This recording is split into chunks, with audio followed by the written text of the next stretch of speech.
जिस पिता ने अपना खून पसीना एक करके बेटे को आलीशान बंगला खरीद कर दिया, उसी बेटे ने अपनी झूठी शान के लिए बूढ़े बाप को घर के भव्य समारोह में नौकरों के अंधेरे कमरे में भूखा छिपा दिया। नमस्कार दोस्तों, मैं हूं आपका दोस्त विवेक वर्मा और वर्मा स्टोरीज में आपका बहुत बहुत स्वागत है। आज की कहानी समाज के उस कड़वे सच को उजागर करती है, जहां इंसान दौलत की सीढ़ियां चढ़ते ही उन हाथों को झटक देता है जिन्होंने उसे चलना सिखाया था। दिल को थाम कर बैठिएगा, क्योंकि यह कहानी आपकी आंखों में आंसू और मन में कई सवाल छोड़ जाएगी। राघवेंद्र जी अपने गांव के एक सीधे साधे और बेहद सम्मानित शिक्षक थे। उनका पूरा जीवन बस एक ही ध्येय के इर्द गिर्द घूमता था, और वह था उनके इकलौते बेटे अनिरुद्ध का भविष्य। अनिरुद्ध को शहर के सबसे बड़े विद्यालय में पढ़ाने के लिए राघवेंद्र जी ने अपनी पुश्तैनी जमीन का बड़ा हिस्सा बेच दिया था। खुद बरसों तक फटे हुए कुर्ते और घिसी हुई चप्पलों में अपना जीवन निकाल दिया, लेकिन बेटे की किसी भी मांग को कभी अधूरा नहीं रहने दिया। जब अनिरुद्ध ने विदेश जाकर उच्च शिक्षा प्राप्त करने की जिद की, तो राघवेंद्र जी ने अपना बचा हुआ घर भी गिरवी रख दिया। वक्त बीतता गया। अनिरुद्ध विदेश से पढ़कर लौटा और शहर का एक नामी वास्तुकार बन गया। उसने शहर के एक रईस घराने की बेटी शालिनी से विवाह कर लिया। विवाह के बाद अनिरुद्ध गांव बहुत कम आता था। राघवेंद्र जी अकेले उस खस्ता हाल घर में बेटे की राह ताकते रहते। एक दिन उन्हें गांव के डाकिये से पता चला कि अनिरुद्ध ने शहर के सबसे महंगे इलाके में एक बहुत बड़ा और आलीशान बंगला खरीदा है, और आज उस बंगले का गृह प्रवेश है। यह सुनकर राघवेंद्र जी की छाती गर्व से चौड़ी हो गई। उन्होंने सोचा कि शायद काम की व्यस्तता के कारण बेटा उन्हें सूचना देना भूल गया होगा। उन्होंने अपने कांपते हाथों से शालिनी के लिए चांदी की एक छोटी सी मूर्ति और अनिरुद्ध के लिए अपने हाथों से बुना हुआ एक गर्म स्वेटर पुराने सूटकेस में रखा। सुबह की पहली बस पकड़कर वह शहर की ओर निकल पड़े। जब राघवेंद्र जी उस गगनचुंबी इमारत के सामने पहुंचे तो उनकी आंखें फटी की फटी रह गई। बंगले को रंग बिरंगी रोशनी और फूलों से सजाया गया था। बाहर बड़ी बड़ी गाड़ियां खड़ी थी। राघवेंद्र जी अपनी मैली धोती और साधारण से कुर्ते में झिझकते हुए अंदर दाखिल हुए। जैसे ही वह दरवाजे पर पहुंचे, शालिनी की नजर उन पर पड़ी। उनका चेहरा गुस्से और शर्म से लाल हो गया। वह दौड़कर अनिरुद्ध के पास गई और बोली, यह तुम्हारे पिता यहाँ क्या कर रहे हैं? आज मेरे पिता के कितने बड़े बड़े व्यापारी दोस्त और शहर के मंत्री इस समारोह में आ रहे हैं। अगर किसी ने तुम्हारे इस गंवार और फटेहाल पिता को देख लिया तो मेरी तो नाक ही कट जाएगी। लोग क्या कहेंगे कि इतने बड़े वास्तुकार का पिता एक भिखारी जैसा दिखता है। अनिरुद्ध भी अपने पिता को देखकर खुश होने के बजाय घबरा गया। वह तेजी से राघवेंद्र जी के पास गया और उन्हें किनारे खींचते हुए कठोर स्वर में बोला, आप यहाँ बिना बताए क्यों आ गए? आपको पता है आज यहाँ कितने वीआईपी लोग आ रहे हैं? आपकी यह वेशभूषा देखकर मेरा सारा रुतबा मिट्टी में मिल जाएगा।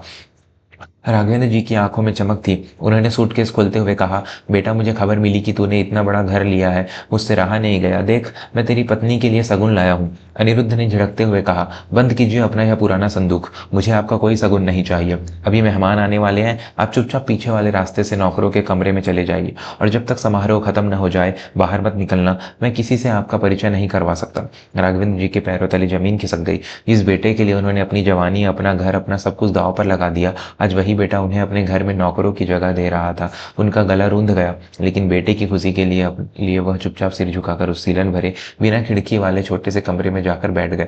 बाहर संगीत बज रहा था, ठहाकों की आवाज आ रही थी, और तरह तरह के स्वादिष्ट पकवानों की महक उस छोटे से कमरे तक पहुंच रही थी। सुबह से सफर की थकान और भूख के मारे राघवेंद्र जी की आंतें ऐंठ रही थी। रात के 11 बज चुके थे। किसी ने उन्हें एक गिलास पानी तक नहीं पूछा।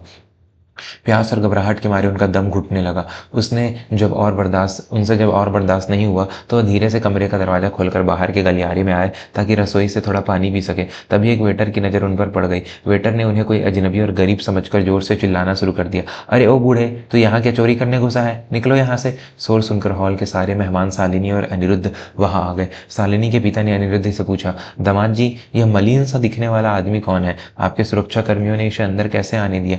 राघवेंद्र जी ने अपनी भरी नजरों से अपने बेटे की तरफ देखा। उन्हें लगा कि शायद अब अनिरुद्ध सबको बताएगा कि वह उसका पिता है, लेकिन अनिरुद्ध ने जो कहा उसने राघवेंद्र जी की आत्मा को ही छलनी कर दिया। अनिरुद्ध ने नजरें चुराते हुए कहा, मैं नहीं जानता यह भिखारी कौन है। शायद पीछे के रास्ते से खाना चुराने घुस गया आया होगा। गार्ड्स, इसे धक्के मारकर बाहर निकालो। सुरक्षा कर्मियों ने राघवेंद्र जी को बाहों से पकड़ा और खींचते हुए बंगले के विशाल लोहे के दरवाजे से बाहर सड़क पर धकेल दिया। राघवेंद्र जी सड़क पर गिर पड़े। उनका सूटकेस खुला पड़ा था और वह बुना हुआ स्वेटर मिट्टी में सन गया था। राघवेंद्र जी ने मुड़कर उस चमकते हुए बंगले को देखा और फूट फूट कर रोने लगे। उन्होंने उसी पल तय किया कि वह अब कभी उस घर या उस गांव में लौट कर नहीं आएंगे जहां उनकी पहचान उनके बेटे से होती थी। वक्त ने करवट ली। इस घटना को 2 साल बीत चुके थे। शहर से सैकड़ों किलोमीटर दूर एक प्राचीन शिव मंदिर की सीढ़ियों पर एक कमजोर और सफ़ेद दाढ़ी वाला वृद्ध रोज सुबह झाड़ू लगाता था। मंदिर के पुजारी उन्हें जो भी रूखा सूखा दे देते वही खाकर वह मंदिर के कोने में पड़े रहते। वह कोई और नहीं, राघवेंद्र जी थे। उन्होंने दुनियादारी छोड़ दी थी और अपना जीवन ईश्वर को समर्पित कर दिया था। एक दिन सावन के महीने में उस जिले के नए नियुक्त हुए जिला न्यायाधीश मंदिर के दर्शन के लिए आए। भारी सुरक्षा और पुलिस बल के साथ न्यायाधीश महोदय सीढ़ियां चढ़ रहे थे। तभी उनकी नज़र कोने में बैठे उस वृद्ध पर पड़ी जो फटे हुए कपड़ों में रामचरितमानस की चौपाइयां गुदगुदा रहा था।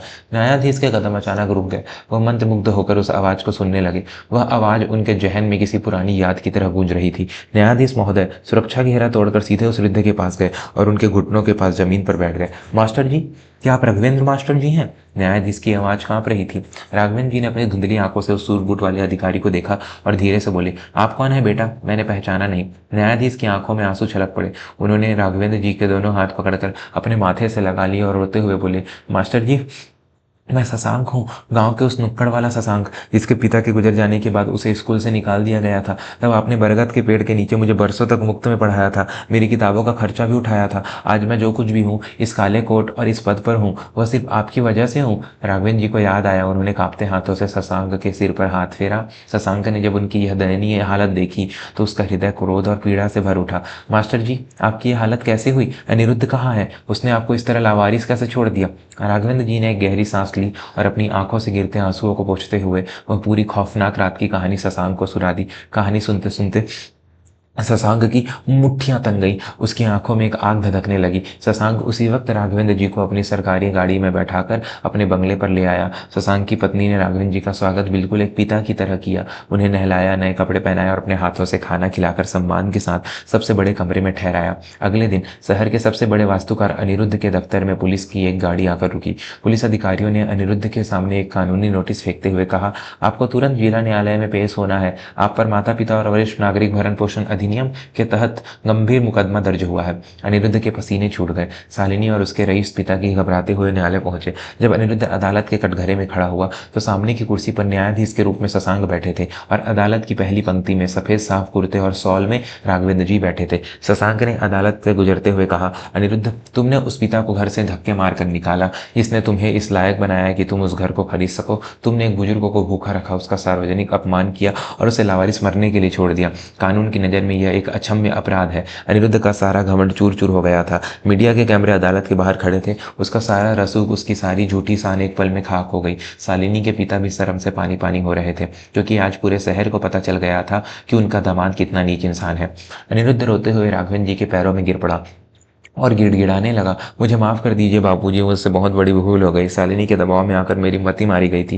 कृपया मुझे बचा लीजिए, वरना मेरा करियर, मेरी इज्जत सब खत्म हो जाएगी। आप मेरे साथ चलिए, मैं आपको अपने सबसे अच्छे कमरे में रखूंगा। राघवेंद्र जी ने बहुत ही शांत भाव से अपने पैर पीछे खींच लिए। उनकी आंखों में अब कोई मोह नहीं था। वह अत्यंत स्थिर और गंभीर आवाज में बोले, जिस घर की नींव ही दिखावे और अहंकार पर रखी गई हो, वहाँ पिता के लिए कोई जगह नहीं होती। अनिरुद्ध, तुमने उस रात कहा था ना कि तुम नहीं जानते मैं कौन हूँ। आज मैं कहता हूँ, मैं नहीं जानता कि तुम कौन हो। मेरा बेटा तो उसी रात उस नौकरों के कमरे में घुट कर मर गया था। शशांक ने अदालत का फैसला सुनाते हुए अनिरुद्ध की संपत्ति का एक बड़ा हिस्सा राघवेंद्र जी के नाम स्थानांतरित करने का आदेश दिया और साथ ही उसे मानसिक प्रताड़ना के लिए भारी जुर्माना भरने की सजा सुनाई। अनिरुद्ध की रातों की नींद उड़ गई। उसका नाम अखबारों में छप गया, जिसके कारण उसके सारे बड़े व्यावसायिक सौदे रद्द हो गए। समाज में उसे और शालिनी को लोग नफरत की नजरों से देखने लगे। अदालत की कार्यवाही पूरी होने के बाद शशांक ने सरेआम राघवेंद्र जी का हाथ थामा और मीडिया के सामने घोषणा की, आज से यह मेरे पिता है। कानून के कागजों में भले ही इनका नाम अनिरुद्ध के पिता के रूप में दर्ज हो, लेकिन आज से मैं इन्हें कानूनी रूप से अपना पिता स्वीकार करता हूँ। राघवेंद्र जी के जीवन के अंतिम वर्ष शशांक के घर में बहुत सुख और शांति से बीते। शशांक के बच्चों ने उन्हें दादाजी और भरपूर प्यार दिया। 2 साल बाद जब राघवेंद्र जी ने शांति से अपनी अंतिम सांस ली तो खबर सुनकर अनिरुद्ध भागता हुआ शशांक के घर पहुंचा ताकि दुनिया को दिखा सके कि वह अपने पिता का अंतिम संस्कार कर रहा है। लेकिन जैसे ही अनिरुद्ध शमशान घाट पहुंचा, शशांक ने उसे रोक दिया। शशांक की आंखों में अंगारे थे। उसने सख्त लहजे में कहा, रुक जाओ अनिरुद्ध, इन पर तुम्हारा कोई अधिकार नहीं है। जीते जी तुमने इन्हें एक घूंट पानी नहीं दिया, अब मरने के बाद मुखाग्नि देने का नाटक मत करो। यह अधिकार सिर्फ एक बेटे का होता है और वह बेटा मैं हूँ। अनिरुद्ध वहीं जमीन पर बैठकर फूट फूट कर रोने लगा।